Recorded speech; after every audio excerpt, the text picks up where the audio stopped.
بالله من الشيطان الرجيم بسم الله الرحمن الرحيم إن الله وملائكته يصلون على النبي يا أيها الذين آمنوا صلوا عليه وسلموا تسليما اللهم صل على سيدنا محمد وعلى آل سيدنا محمد وبارك وسلم عليه الحمد لله.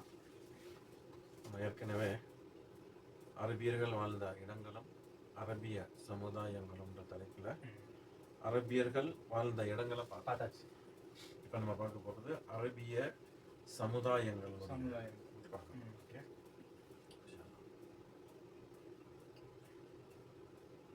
வரலாற்று ஆசிரியர்கள் அரபிய சமுதாயத்தை வம்சாவளி அடிப்படையில் மூன்றாக பிரிக்கின்றனர். மூணு வம்சமாக பிரிக்கிறாங்க. அதில் வந்து அல் அரபுல் பாயிதா, இவர்கள் பண்டை கால அரபியர்களான ஆது, சமோது, தஸ்மு, ஜதிஸ், இமலாக், உமைம், ஜுர்ஹும், ஹமோர், வபார், அபில், ஜாசிம், ஹதரமவுத் ஆகிய வம்சத்தினர் ஆவர். முதல் வகையை சார்ந்த இவர்கள் காலப்போக்கில் அழிந்து விட்டதால் இவர்களுடைய வரலாற்று குறிப்புகள் ஏதும் தெரியவில்லை. இந்த இருக்கிற வம்சம் எல்லாமே அழிஞ்சிட்டாங்க. இப்போ நம்ம எப்படி சொல்ல போனா, இப்போ நம்ம ஊர்ல ஒரு பழங்குடியினர் இந்த மாதிரி இருக்க மாதிரி இவங்க ஒரு பேர்ல உள்ளவங்க ஒரு காலப்போக்கில் இவங்களை பத்தின இவங்க அழிஞ்சு போயிட்டாங்க, அல்லது இவங்களை பத்தின எந்த ஒரு வரலாறு குறிப்பும் இல்லை. அதான் அந்த இதுல யாருமே இல்லாதனால சொல்றதுக்கு ஆள் இல்லாம இருந்துச்சு. 2 அல் அரபுல் ஆரிபா, இவர்கள் யஸ்ஜூப் இப்னு மரூஃப் இப்னு கஹ்தானின் சந்ததியினர் ஆவர். கஹ்தான் வம்ச அரபியர் என்றும் இவர்கள் அழைக்கப்படுவர். கஹ்தானின்னு சொல்லுவாங்க. இங்கே ரொம்ப இதான ஃபேமஸான, அவங்களே சொல்லிடுறாங்க நான் கஹ்தானி. அப்போ உண்மை அந்த அது அப்போ பழைய காலத்துலேருந்து வரக்கூடிய அரபுகளுடைய வம்சம் கஹ்தானி. கஹ்தானின்னா இங்கே ஒரு ஆள் இருந்திருப்பாங்க, அவங்களோட வாரிசுகள் வந்து வழியா. அல் அரபுல் இது மூணாவது அல் அரபுல் முஸ்தாரிபா, இவர்கள் நபி இஸ்மாயில் அலைஹிஸ்ஸலாம் அவர்களின் சந்ததியினராவர். இவர்கள் அத்னான் வம்ச அரபிகள் என்றும் அழைக்கப்படுவர். மேற்கூறப்பட்ட அல் அரபுல் ஆரிபா என்பவர்கள் கஹ்தான் வம்சத்தில் வந்த யமன் வாசிகள். இவர்களது கோத்திரங்கள் சபா இப்னு யஸ்ஜூப் இப்னு யருப் இப்னு கஹ்தான் என்பவரின் வழி வந்தவையாகும். இப்படின்னு சொன்னா தெரியல, இன்னாருடைய மகன் வந்தவையாகும். இந்த கோத்திரங்களில் ஒன்று ஹிமியர் இப்னு சபா, 2 கஹலான் இப்னு சபா என்ற 2 கோத்திரத்தினர் மட்டும் பிரபலமானவர்கள். அது அந்த ஆரிபான்னு சொல்றாங்க இல்லையா, அந்த அரபுல் ஆரிபா, அந்த கஹ்தானி வம்சத்துல 2 இதுதான் பிரபலமானதாங்க.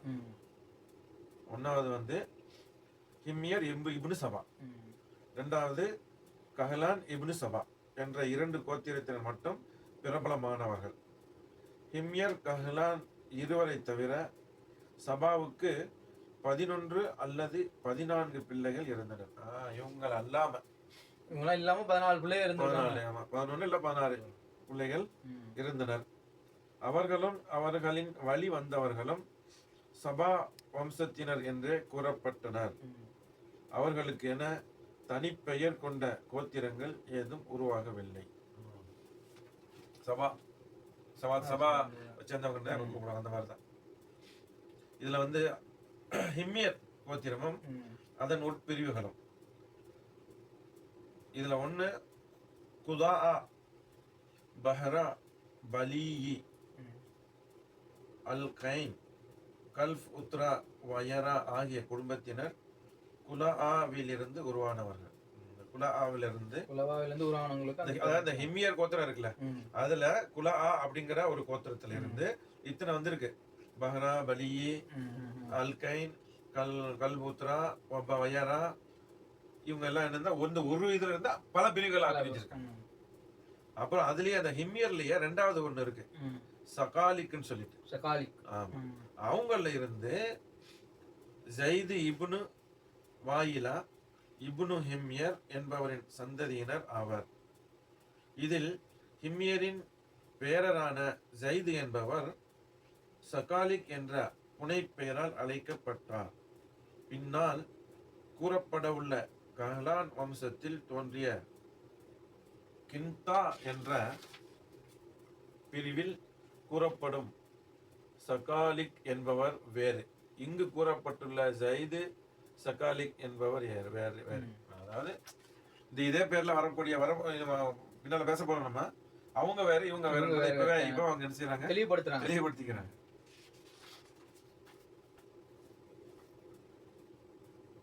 அடுத்து மூணாவதுல ஜைது அல் ஜம்ஹூர். இதில் ஹிம்யர் அவர்கள் ஹிம்யர் அஸ்கர்,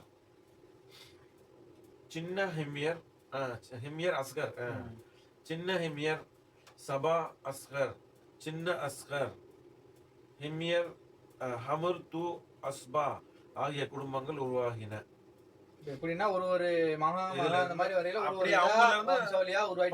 உருவாகிட்டு இருக்கு. அப்படி உருவானதுல வந்து அந்த இதோட பேரெல்லாம் தான் வரிசையா சொல்லி காட்டிட்டே இருக்காங்க. இதை கொஞ்சம் நம்ம விளங்கிக்கிறது பிற்காலத்துல அந்த கோத்திரத்தை இன்னும் கொஞ்சம் வழங்குறதுக்கு ஈஸியா இருக்குங்கிறதுக்காக இவங்க என்ன செய்றாங்க, இந்த இதுல முன்னாடியே விளக்கம் கொடுக்குறாங்க. இதுல வந்து கஹ்லான் கோத்திரமும் அதன் புகழ்பெற்ற உட்பிரிவுகளும் அப்படின்னு சொல்லிட்டு என்ன செய்யறாங்க, நமக்கு சொல்றாங்க. கஹ்லானுடைய அவங்களுடைய வம்சத்தை அதுல வந்து அவருடைய குழந்தைகள் சொல்றாங்க. அவருடைய குழந்தைகள், அதாவது அந்த குழந்தைகள் இருந்து அதுல இருந்து பிரிஞ்சது புரிஞ்சுதா. அந்த கஹ்லான்கிறா இருக்காருல்ல, அவருடைய குழந்தைகள் இருந்து ஒருவேளை அவருடைய மகன்ல இருந்து வந்திருக்கலாம், அல்லது பேரன்ல இருந்து வந்திருக்கலாம், பேரன்ல இருந்து வந்திருக்கலாம். ஏன்னா அவங்க யாராவது ஒரு பிரசித்தி பெற்ற ஒருத்தர் வருவாரு பாத்தீங்களா, அவங்கள்ல இருந்து தான் அந்த குடும்பத்தினுடைய பெயர். ஒரு ஆள் இருப்பாரு, 10 மகன்கள் இருக்கலாம். அந்த 10 மகன்கள்ல வந்து 9 மகன்கள் அந்த அளவுக்கு பெரிய இதா இருக்கு, ஒரு ஆள் ஸ்பெஷலா இருப்பாரு. அப்போ அந்த வம்சம் வந்து இனி அந்த ஸ்பெஷலா ஒருத்தர் இருக்காரு பாருங்க, அவருடைய பேர்ல இருந்து இனி அப்படி கண்டினியூ ஆகும். இந்த மாதிரி அந்த மாதிரி இதுல வந்து இந்த கஹ்லானுடைய பிரிவுல வந்து ஹம்தான், அல்ஹான், அஷ்அர், தப்பி, தைபி, மத்ஹிஜ், சகம், கிந்தா, சரியா அப்படின்ட்டு இதா இருக்கு. இதுல வந்து இதுலயே உட்பிரிவு இருக்கு. இந்த மத்ஹிஜ் இருக்குல்ல, அதுல வந்து 2 பிரிவு பிரிஞ்சிருக்கு, அன்சு நக்கு அப்படின்னு சொல்லிட்டு. அதுக்கப்புறம் இந்த சக்கம் லக்கம் இருக்குல்ல, அதுல இருந்து பிரிஞ்சது அந்த கிந்தா. கிந்தாவுல இருந்து 3 பிரிவு பிரிஞ்சிருக்கு, பனு முஆவியா, அப்புறம் சக்கூன், அப்புறம் சகாலிக். இது அப்படியே அதே அவருடைய கஹ்லானுடைய தான் வாரிசுதான். இன்னொரு பிரிவையும் காட்டுறாங்க, ஜூதாம், ஆமிலா, கௌலான், மஆஃபிர், அன்மார். இந்த அன்மார்ல இருந்து அதுக்குள்ள உட்பிரிவு இருக்கு, அவருடைய சந்ததியில இருந்து வந்தது. அது வந்து 2, ஒன்னு கஷ்அம், இன்னொன்னு பஜிலா. இந்த பஜிலாவில இருந்து ஒண்ணு பிரிஞ்சிருக்கு, அது வந்து அஹமஸ் அப்படின்ட்டு. அப்புறம் இதே பிரிவிலேயே அஜித் அப்படின்ட்டு கடைசியாக ஒருத்தர் வர்றாரு. அவருக்கு கீழே தான் அடுத்த பிரிவு ஸ்டார்ட் ஆகுது. அதுல வந்து பாத்தீங்கன்னா 1, 2, 3, 4 பிரிவு ஸ்டார்ட் ஆகுது. அதுலயே ஜஃப்னா, குஜா, கஸ்ரஜ், அவுஸ் பிள்ளைகள். ஆக இதுல கஹ்லான் குடும்பத்தினர் என அறியப்பட்ட ஷாம் நாட்டு அரசர்கள். ஷாம் நாட்டு அரசர்கள் இருக்காங்களே, அவங்களும் இந்த கஹ்லான் வம்சத்துல இருந்து வந்தாங்க. அதை இப்ப அடுத்து நம்ம பார்க்க போறோம். ரோமர்கள் அக்காலத்தில் மிஸ்ர் சொன்னா எகிப்து, ஷாம் சொன்னா அந்த சிரியா இருக்குல்ல, சிரியா, அப்புறம் இந்த லெபனான், அப்புறம் பாலஸ்தீனும் வராது இல்லையா. சிரியா, லெபனான், பாலஸ்தீன், ஈராக்ல கொஞ்சம் பகுதி, அப்புறம் ஈரான்லயே கொஞ்சம் பகுதி, சரியா. இதெல்லாம் சேர்ந்ததுதான் ஷாம் முன்னாடி இருந்தது. இதெல்லாம் தான் ஷாம் அன்னைக்கு அந்த காலத்துல சொல்லப்படும். ஆனா இன்னைக்கு அதுல இருந்து பல நாடுகளா பிரிஞ்சிருச்சு. பிரிச்சுட்டாங்க. அதெல்லாம் இன்னைக்கு சிரியாவை தான் மேக்சிமம் என்ன சொல்றாங்க, ஷாம்னு சொல்லக்கூடிய ஒரு இதுல இருக்கு. அதனால இங்க வந்து ஷாம் தான் சொல்றாங்க. அப்ப ஷாம்னா இந்த நாடுகள் எல்லாம் வரும் அதுல. சரி, ஆக இந்த எகிப்து ஷாம் ஆகிய இரு நாடுகளையும் கைப்பற்றி கஹ்லான் வம்சத்தினரின் கடல் மற்றும் தரைவழி வியாபாரங்களை தடுத்தனர். யாரு? ரோமர்கள். ரோமர்கள் வந்து என்ன செஞ்சிருக்காங்கன்னா, இவங்களோட கடல் வழி எல்லா வணிகத்தையும் தடுத்தாங்க. ஆமா, இந்த இடங்கள்ல பிடிச்சி சரியா தடுத்திருக்காங்க. இதனால கஹ்லான் வம்சத்தினருடைய வணிகங்கள் வந்து பெருமளவு நசிஞ்சு போச்சு. அப்போ அவங்க வந்து யமன்ல இருந்து குடிபெயர்ந்து போயிருக்கலாம். அத்தோடு சபா பகுதியில் அல் அரிம் என்ற வெள்ளப்பெருக்கு ஏற்பட்டது. அதனாலும் சில காலத்திற்கு பிறகு அவர்கள் யமனில் இருந்து குடிபெயர்ந்து போயிருக்கலாம் என்று கூறப்படுகிறது. அதாவது இவங்க ஆக்சுவலா இவங்க இருந்தது யமன் பகுதியில இருந்த இவங்க ஷாமுக்கு எப்படி போனாங்க அப்படிங்கறத அங்க சொல்றாங்க. ஏன்னா அங்க வந்து ஒரு வெள்ளப்பெருக்கு வந்துச்சு. அந்த நேரத்துல என்ன செஞ்சிருக்காங்க, அங்க போயிருந்திருக்கலாம். அல்லது இவ்வாறு கஹ்லான் வம்சத்தினர் யமன் நாட்டை விட்டு வெளியேறியதற்கு சிலர் சில காரணங்களை கூறினாலும் வெள்ளப்பெருக்கு ஏற்படுவதற்கு முன்பிருந்தே இவர்களின் வணிகங்கள் நசிந்து போயிருந்தன. தொடர்ந்து சபா நாட்டில் வெள்ளப்பெருக்கு ஏற்பட்டு விவசாயங்களும் கால்நடைகளும் முழுமையாக அழிந்து விட்டதால் சபா பகுதியில் இவர்களால் வாழ்க்கையை தொடர முடியவில்லை. இதனாலும் அவர்கள் அங்கிருந்து வெளியேறி இருக்கலாம் என சிலர் குறிப்பிடுகின்றனர். அதாவது இந்த யமன்ல இருக்கிற சபான்ற பகுதியில இருந்து இவங்க வியாபாரம் ஏதாவது நசிஞ்சு போனதுனால அங்கிட்டு போயிருக்கலாம் அப்படிங்கிற ஒரு கருத்து இருக்கு. சரியா? ஆனா இது இவங்க ஆசிரியர் என்ன சொல்றாங்கன்னா, அந்த வெள்ளப்பெருக்கு ஏற்படுவதற்கு முன்னாலே இவங்க என்ன செஞ்சிருக்காங்க, போயிட்டாங்கன்றதுதான் இவங்க வந்து உறுதி செய்யறாங்க. இதுக்கு முன்னால இப்ப இடையில ஒரு விஷயத்த நான் சொல்லிக்கிறேன் எனக்கு தெரிஞ்சத. அதாவது இந்த யமன்ல இருக்கிறாங்களா இல்லையா, இவங்க யார் அப்படின்னு சொல்ல போனால் ஆதம் அலைஹிஸ்ஸலாத்துடைய மக்கள்ல 2 பேரு ஆரம்ப காலகட்டத்துல இருந்தாங்க. ஆபில் காபில்னு சொல்லிட்டு 2 பேருக்கு சண்டை நடந்ததுல ஒருத்தர் வந்து இன்னொருத்தரை கொலை செஞ்சிருவாங்க. அப்ப அல்லாஹ்வுடைய கட்டளை அந்த காலகட்டத்துல எப்படின்னு சொன்னா, ஒரே நேரத்துல பிறக்கக்கூடியவங்க வந்து சகோதரர், அடுத்த நேரத்துல பிறக்கக்கூடியவங்க சகோதரி. முதல்ல பிறந்த சகோதரிக்கும் இரண்டாவதா பிறந்த சகோதரனுக்கும் தான் நிக்கா. அப்ப முதல்ல பிறந்த சகோதரிக்கு இரண்டாவது பிறந்த சகோதரனுக்கு நிக்கா. இப்படித்தான் நடக்கும்.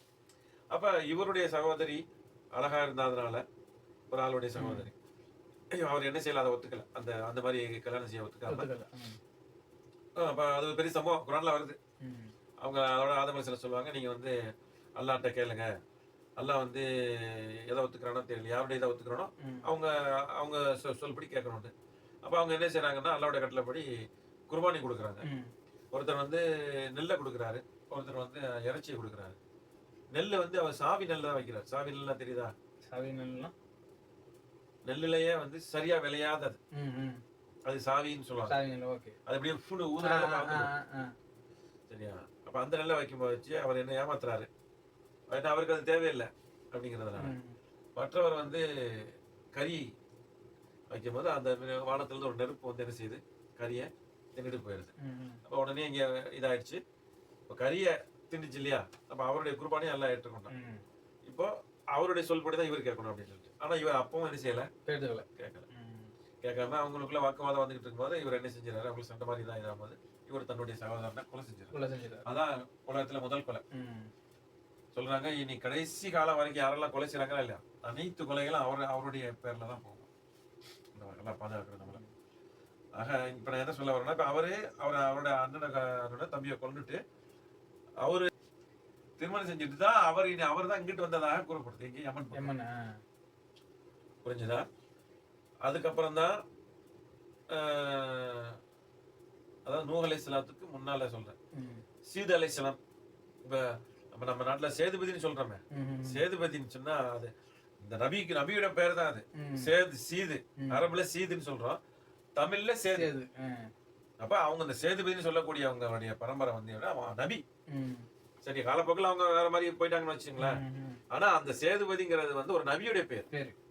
அதான் இன்னும் அங்க அந்த இடம் சேது சமுத்திரம், சேதுபதி நகரம் அப்படின்ற மாதிரி எல்லாம் இருக்கு இல்லையா.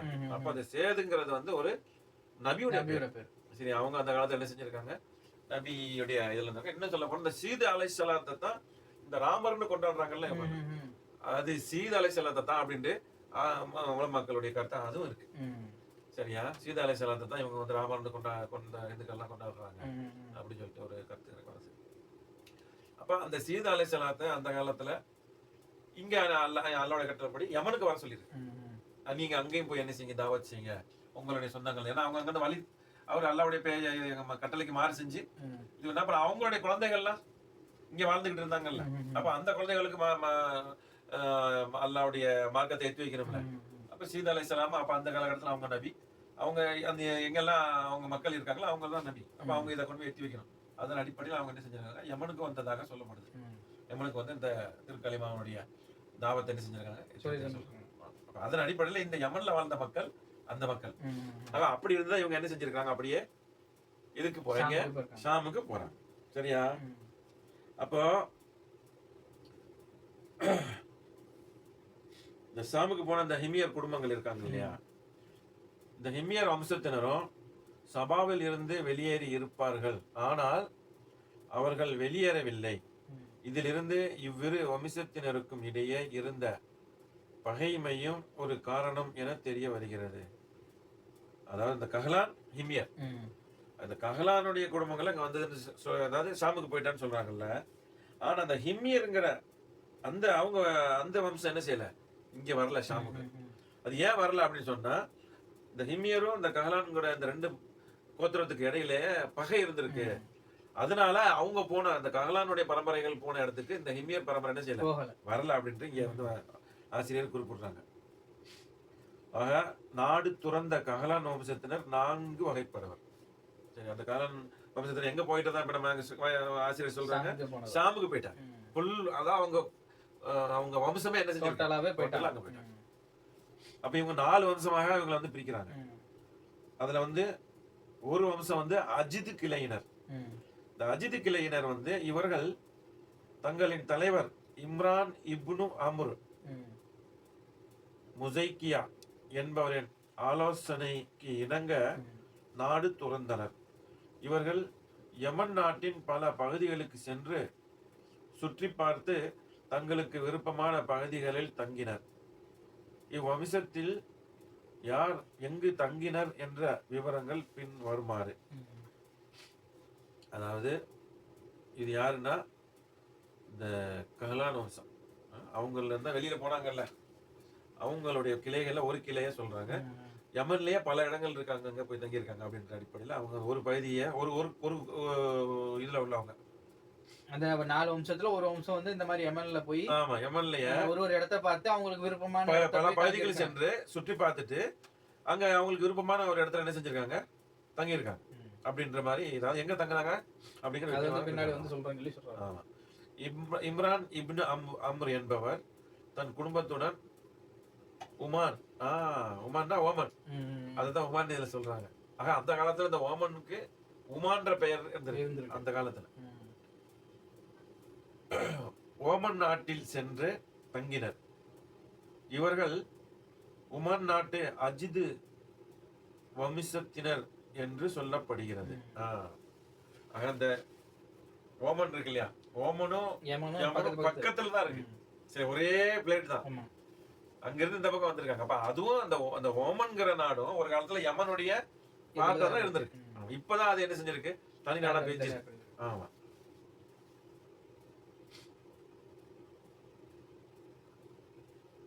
நஸ்ர் இப்னு அஜித் குடும்பத்தினர் துஹாமா என்ற இடத்திற்கு சென்று தங்கினர். இவர்கள் ஷனுஆ அஜிது வம்சத்தினர் என கூறப்படும். சலபா இப்னு அம்ர் முஜைகிஃபா என்பவர் ஹிஜாஸ் பகுதிக்கு சென்று சலபியா மற்றும் தூகார் என்ற இடங்களுக்கு இடையில் தன் குடும்பத்துடன் தங்கினார்.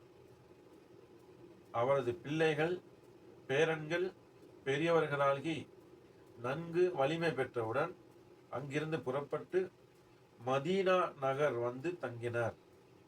இந்த சலபாவுடைய மகன் ஹாரிசாவின் பிள்ளைகள்தான் அவுஸ் கஸ்ரஜ் என்ற இருவரும், இவ்விருவரில் இருந்தே அவுஸ் கஸ்ரஜ் என்ற இரு வம்சங்கள் தோன்றின.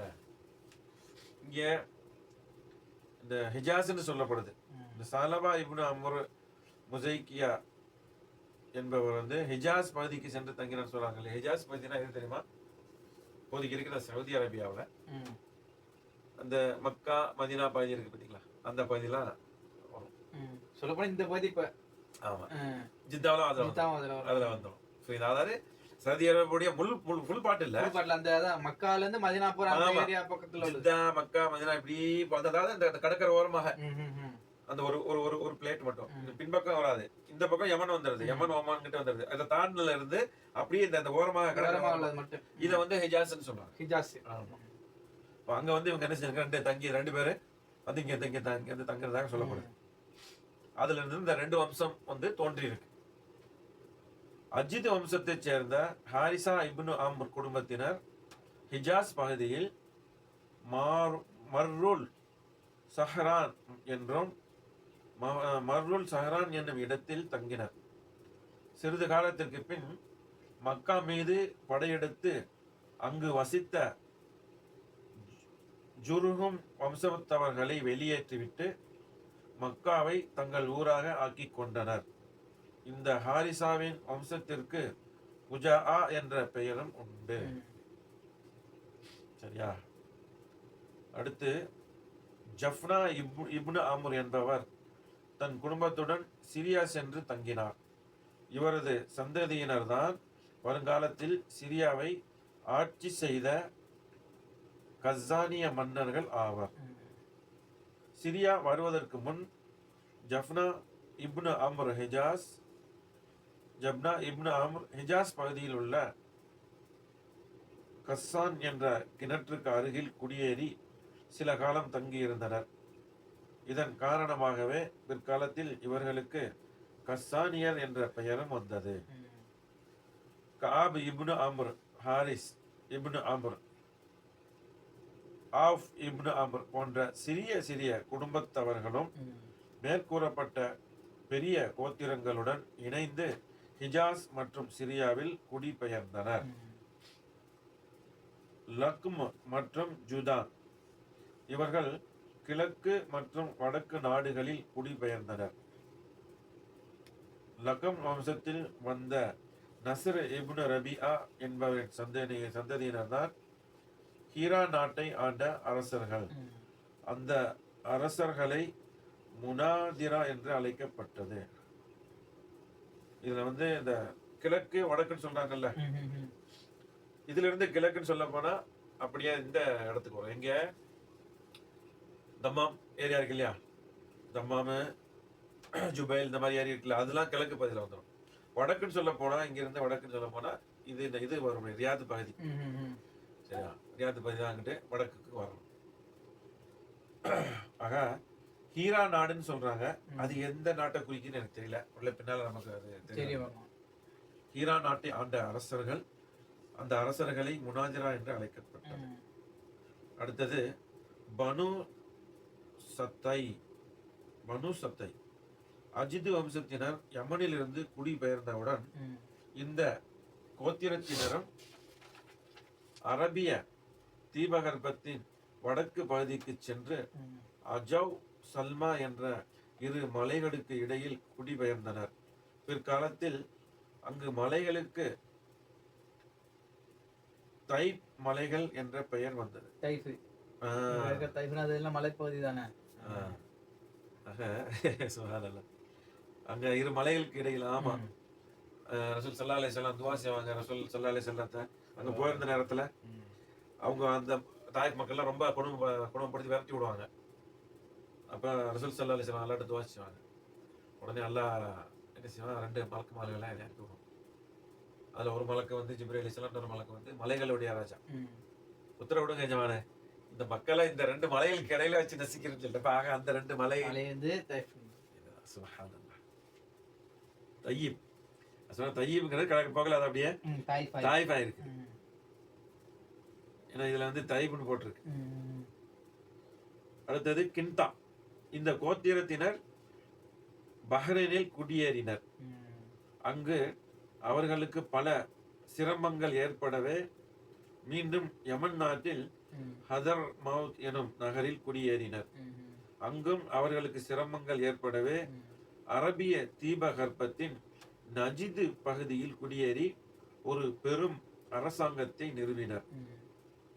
ஆனால் சில காலங்களுக்குள்ளாகவே அவர்களின் அரசாங்கம் அழிந்து சுவடுகள் தெரியாமல் போயிற்று.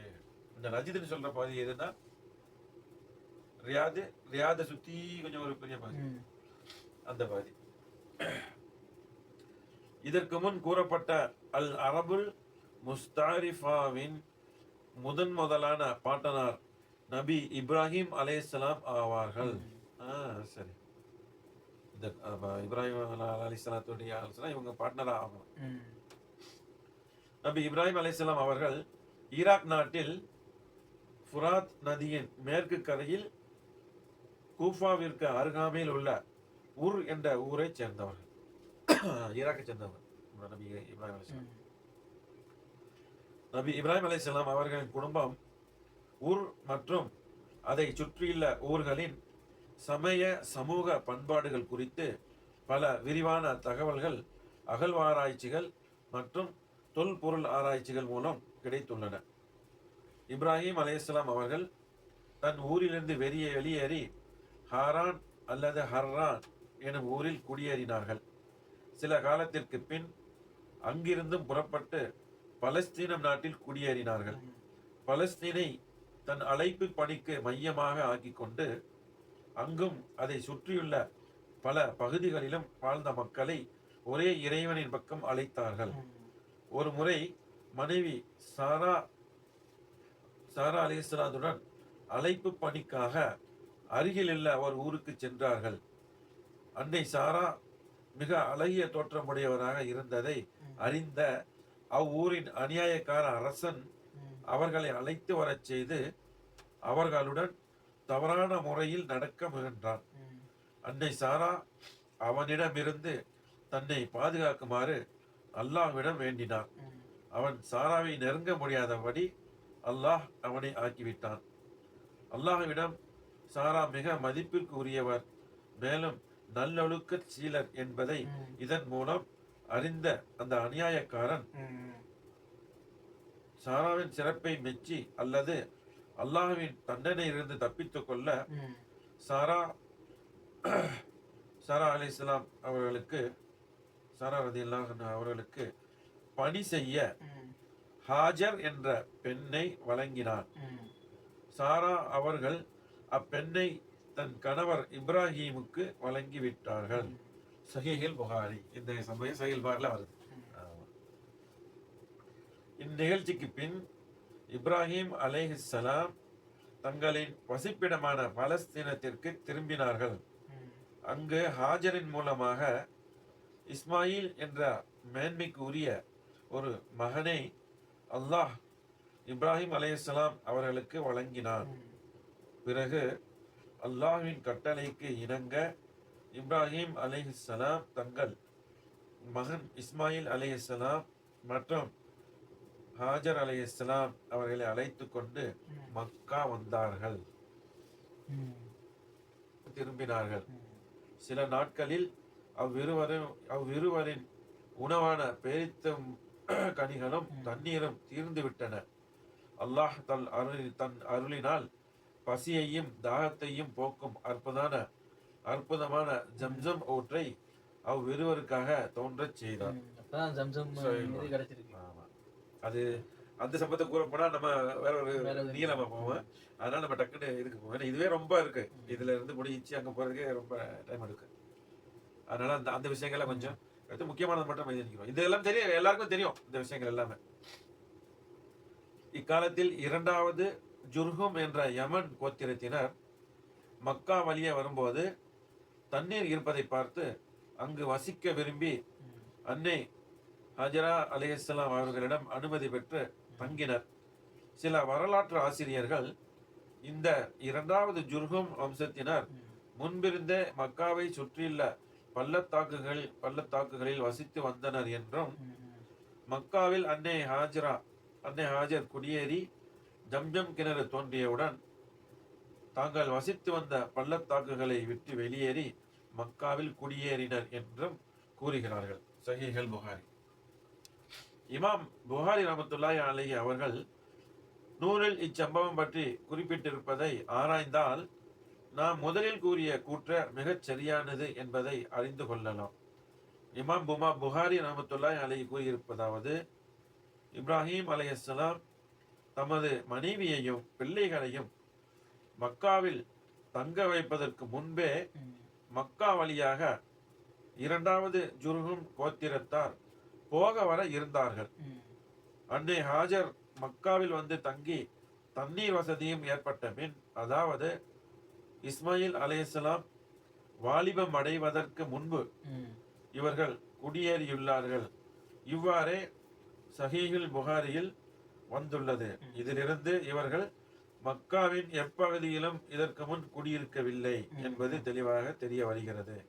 அதே நேரம் தான் விட்டு வந்த மனைவி மற்றும் மகனை சந்திக்க நபி இப்ராஹிம் அலைஹிஸ்ஸலாம் அவர்கள் சென்று வந்தார்கள். மொத்தம் எத்தனை வரை சந்திக்க சென்றார்கள் என்பது உறுதியாக தெரியவில்லை. எனினும் 4 முறை சென்றதற்கான உறுதிமிக்க சான்றுகள் உள்ளன.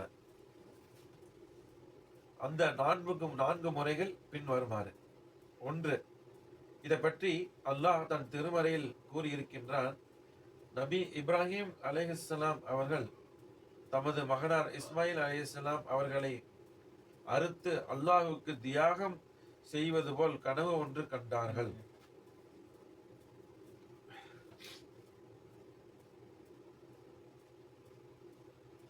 அக்கனவை அல்லாஹ்வின் கட்டளை என்று உணர்ந்து அதை நிறைவேற்ற மக்கா வந்தார்கள். இது குறித்து பின்வரும் குர்ஆன் வசனத்தில் அல்லாஹ் இவ்வாறு குறிப்பிடுகிறான். ஆகவே அவ்விருவரும் இறைவனின் விருப்பத்திற்கு முற்றிலும் வழிபட்டு இப்ராஹிம் தன் மகன் இஸ்மாயிலை அறுத்து பலியிட முகங்குப்பர கிடத்திய போது நாம் இப்ராஹிமே என அழைத்து, உண்மையாகவே நீங்கள் உங்கள் கனவை மெய்யாக்கி வைத்து விட்டீர்கள் என்றும், நன்மை செய்பவருக்கு நாம் இவ்வாறே கூலி கொடுப்போம் என்றும் கூறி, நிச்சயமாக இது மகத்தானதொரு பெரும் சோதனையாகும் என்றும் கூறினோம். ஆகவே மகத்தானதொரு பலியை அவருக்கு பகரமாக்கினோம். அல் குர்ஆன் 37 103 107 வரைக்கும் இந்த வசனம். ஆக இஸ்ஹாக்கை விட இஸ்மாயில் அலைஹிஸ்ஸலாம் 13 ஆண்டுகள் மூத்தவர். இஸ்ஹாக் அலைஹிஸ்ஸலாம் யாருன்னு சொன்னா சாரா அம்மாவுக்கு பிறந்தவர். இஸ்மாயில் அலைஹிஸ்ஸலாத்துடைய மூத்த மனைவி. அப்ப ஆரம்ப காலகட்டத்தில் அவங்களுக்கு அவங்க என்ன செய்றாங்க, அந்த மாதிரி வைக்கிறாங்க. அப்படி இருக்கும்போது இரண்டாவதாக கல்யாணம் பண்ணி வச்ச ஹாஜர் அம்மாவுக்கு என்ன செஞ்சாங்க, அல்லாஹ் தஆலா இஸ்மாயில் அலைஹிஸ்ஸலாத்தை கொடுத்தாங்க. அப்ப அவங்களுக்கு அப்புறம் தான் மறுபடி சாரா அம்மாவுக்கு குழந்தை பிறந்தா இங்க சொன்னாங்க. 2 பேருக்கும் வயசு 13 வயசு என்ன செஞ்சிருக்கு வித்தியாசம். ஆமா. ஆக இஸ்ஹாக் அலைஹிஸ்ஸலாம் மற்றும் இஸ்மாயில் அலைஹிஸ்ஸலாம் 13 ஆண்டுகள் மூத்தவர் என்று தௌராத் வேதத்தில் தக்வீன் என்ற அத்தியாயத்தில் குறிப்பிடப்பட்டுள்ளது.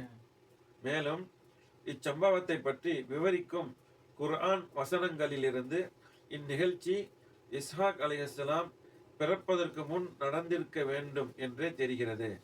ஏனெனில் மேன்மை மிகு குர்ஆனில் நபி இப்ராஹிம் அலைஹிஸ்ஸலாம் அவர்கள் இஸ்மாயில் அலைஹிஸ்ஸலாம் அவர்களை அறுத்து பலியிட முயன்ற நிகழ்ச்சி முழுதும் கூறப்பட்ட பிறகு அதையடுத்து இஸ்ஹாக் அலைஹிஸ்ஸலாம் பிறப்பார் என்ற நற்செய்தி கூறப்பட்டுள்ளது. அதாவது இஸ்மாயில் அலைஹிஸ்ஸலாத்தை அந்த குர்பானி கொடுக்கிற மாதிரியான அந்த இது நடக்கிற வரைக்கும் இஸ்ஹாக் அலைஹிஸ்ஸலாம் பிறக்கல. இந்த சம்பவத்துக்கு அப்புறம் தான் குர்ஆன்லயே அல்லாஹ் என்ன செய்யறான்னா, உங்களுக்கு இஸ்ஹாக்ங்கிற ஒரு சந்ததியை கொடுப்போங்கிற விஷயத்தை அல்லாஹ் வந்து குர்ஆன்லயே சொல்ல போறான். அப்படிங்கும்போது அப்ப அந்த நேரத்துல இஸ்ஹாக் அலைஹிஸ்ஸலாம் வந்து பிறக்கல அப்படிங்கிறது நமக்கு இங்க உறுதியாகுது.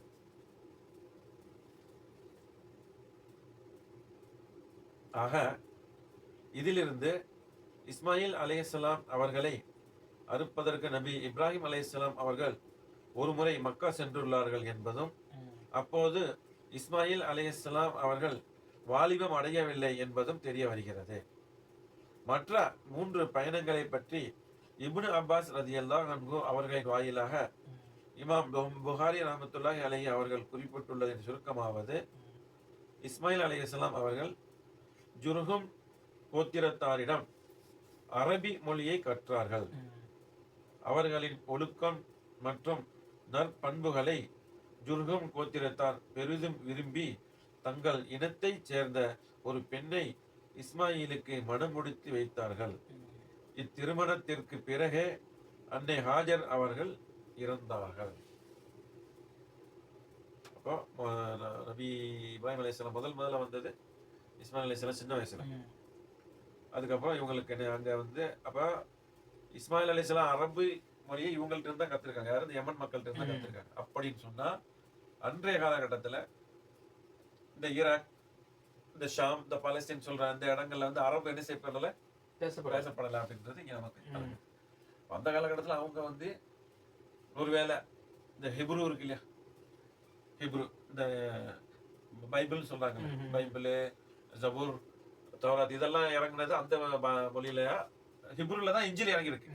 ஆனா அங்கேயே நிறைய மொழிகள் இருந்திருக்கு சரியா. அப்ப அந்த மொழி பேசுறவங்கள தான் இவங்க இருந்திருக்கணும். அப்ப இங்க வந்ததுக்கு அப்புறம் இவங்க என்ன செய்யறாங்க, அரபு மொழியை இந்த யமன் மக்கள்கிட்ட இருந்து கத்துக்கிறாங்க. அப்புறம் இஸ்மாயில் அலைஹிஸ்ஸலாத்துடைய அந்த உயர்ந்த பண்புகள், நல்ல அந்த இது வம்சத்திலேயே அவங்களுக்கு திருமணம் பண்ணி கொடுக்குறாங்க. அதெல்லாம் பார்த்து அந்த மக்கள் என்ன செய்யறாங்கன்னா இவங்களுக்கு அவங்களுடைய மகளை கொடுத்து இவங்களையும் அவங்க சொந்தமாக ஆக்கிக்கிறாங்க. அப்படிதான் இஸ்மாயில் அலைஹிஸ்ஸலாத்துடைய கோத்திரம் வந்து அரபு மக்களோட சேருது. புரியுதா உங்களுக்கு? ஏன்னா இவங்க ஏற்கனவே எங்க இருந்தாங்க, ஷாம்ல இருந்தாங்க. அங்க இருந்து அரபு மக்களோட சேர்றாங்க. ஆக இதுக்கு அப்புறம் வந்து இவங்க கல்யாணத்துக்கு அப்புறம் தான் என்ன செய்யறாங்க, ஹாஜர் அம்மா வஃபாத். இப்ராஹிம் அலைஹிஸ்ஸலாம் அவர்கள் மீண்டும் மனைவியையும் மகனையும் சந்திப்பதற்கு மக்கா வந்தபோது மனைவி இறந்த செய்தியை தெரிந்து கொண்டார்கள். இஸ்மாயில் அலைஹிஸ்ஸலாம் அப்போது மக்காவில் இல்லை. இஸ்மாயில் அலைஹிஸ்ஸலாம் அவர்களின் மனைவியிடம் தன் மகனை பற்றியும், அதாவது இப்ராஹிம் அலைஹிஸ்ஸலாம் வந்து இஸ்மாயில் அலைஹிஸ்ஸலாத்துடைய மனைவி இருக்காங்கல்ல, அவங்கள்ட்ட போயிட்டு அதாவது அவங்க மகனை இஸ்மாயில் அலைஹிஸ்ஸலாத்தை பத்தி கேட்கிறாங்க, என்ன இருக்கு அப்படின்னு கேட்டுக்கிறாங்க. அப்புறம் உங்க 2 பேருடைய வாழ்க்கை எப்படி போகுது அப்படின்னு அவங்க இருவருடைய வாழ்க்கை சுக நலன்கள் பற்றி விசாரித்தார்கள். அப்பெண்ணோ தங்கள் இல்லற நெருக்கடியையும் வறுமையையும் பற்றி முறையிட்டார். அதை கேட்ட நபி இப்ராஹிம் அலைஹிஸ்ஸலாம் அவர்கள், இஸ்மாயில் வந்தால் தன் வீட்டு வாசல் நிலையை மாற்ற வேண்டும் என்று நான் கூறியதாக அவரிடம் நீ சொல் என்று சொல்லிவிட்டு சென்றார்கள். இஸ்மாயில் அலைஹிஸ்ஸலாம் வீடு திரும்பியவுடன் அப்பெண் நடந்த நிகழ்ச்சியை விவரித்தார். தன் தந்தை கூறிய கருத்தின் நோக்கத்தை புரிந்து கொண்டு அப்பெண்ணை இஸ்மாயில் அலைஹிஸ்ஸலாம் மனவிலக்கு செய்துவிட்டார். அதற்கு பிறகு ஜர்ஹு கோத்திரத்தாரின் தலைவர் முதாத் இப்னு அம்ர் என்பவரின் மகளை திருமணம் செய்தார். இந்த சம்பவம் வந்து அல்லாஹ் குர்ஆன்ல குறிப்பிடுறான். இப்ராஹிம் அலைஹிஸ்ஸலாம் வர்றாங்க, வந்து கேட்குறாங்க. அப்போ அவங்க அந்த பெண்மணி அவங்க சொல்றாங்க, கஷ்டம் அப்படின்னு சொன்னாங்க. அல்லாஹ்வுக்கு நன்றி செலுத்தாம கஷ்டம் அப்படின்னு சொல்லிட்டு சொல்றாங்க. அப்போ இவங்க என்ன சொன்னாங்க, அந்த வீட்டுடைய நிலையை மாற்ற சொல்லுங்கம்மா அப்படின்ட்டு போயிட்டாங்க. அப்போ வீட்டுடைய நிலையை அப்படின்னா அதுதான் மனைவி, அந்த வாசலுங்கிறது தான் மனைவி. அந்த நிலை கதவு இருக்குல்ல அதெல்லாம் தான் மனைவி. இப்போ அது ஒழுங்கா இருந்தா தான் நம்ம உள்ள ஒழுங்கா உணர முடியும். மனைவி ஒழுங்கா இல்லைன்னு சொன்னா அந்த வீடு எப்படி இருக்காது, வீட்டுல நம்ம நிம்மதியா இருக்கும். சரியா? அதான் சொல்லுவாங்க, தமிழ்ல ஒரு வார்த்தை சொல்லுவாங்க, மனைவி அமைவதெல்லாம் இறைவன் கொடுத்த வாழ்க்கை. புரியுதா? அந்த மாதிரி ஒழுங்கான மனைவி இல்லைன்னு சொன்னா நம்ம நிம்மதியா இருக்க முடியாது அப்படிங்கிறத இதன் மூலமா தெரியும். அப்ப அவங்க வந்து குறையா சொல்லிக்கிட்டு இருக்காங்க. அப்ப இப்படிப்பட்ட மனைவி என்ன செய்யக்கூடாது, என்னுடைய மகனுக்கு இருக்கக்கூடாது. அவங்க விவரத்தை எப்படி அதாவது இவங்களுக்கும் தெரியக்கூடாது, அதே நேரம் செய்தியும் அவங்க மகனுக்கு போகணும். அவதான் அழகா சொல்றாங்க. அந்த மகனை புரிஞ்சுக்கிட்டு அதன்படி அவங்க நடக்கிறாங்க. ஆக இஸ்மாயில் அலைஹிஸ்ஸலாம் அவர்கள் இரண்டாவதாக திருமணம் செய்து கொண்ட பின் நபி இப்ராஹிம் அலைஹிஸ்ஸலாம் அவர்கள் மக்கா வந்தார்கள். அதுக்கப்புறம் ஒரு தடவை வந்திருக்காங்க. இது மூணாவது தடவை. இது முதல் தடவை இது 4வது தடவை. இப்போ வந்தது 4வது தடவை. இல்ல 4 இன்னும் வர வேண்டியிருக்கு. இது 3 தான். முதல் தடவை அவங்க வந்து விட்டுட்டு போனாங்க. அதாவது முதல் தடவை வந்து விட்டது, 2வது தடவை வந்து இஸ்மாயில் நபியை இது பண்றதுக்கு வந்தாங்க. பண்றதுக்கு. 3வது தடவை இப்ப வந்து இந்த நிலையை மாத்தி சொல்லிட்டு போனது. முதல் தடவை வந்து வந்துட்டு போல, முதல் தடவை தான் விட்டுட்டு போனது. விட்டுட்டு போனதுக்கு அப்புறம் 4 தடவை வந்திருக்காங்க. ஆமா சரி, முதல்ல விட்டுட்டு போனாங்க, அதுக்கப்புறம் 4 தடவை. ஆக இஸ்மாயில் அலைஹிஸ்ஸலாம் அவர்கள் 2வதாக திருமணம் செய்து கொண்ட பின் நபி இப்ராஹிம் அலைஹிஸ்ஸலாம் அவர்கள் மக்கா வந்தார்கள். அப்போது இஸ்மாயில் அலைஹிஸ்ஸலாம் அவர்கள் வீட்டில் இல்லை.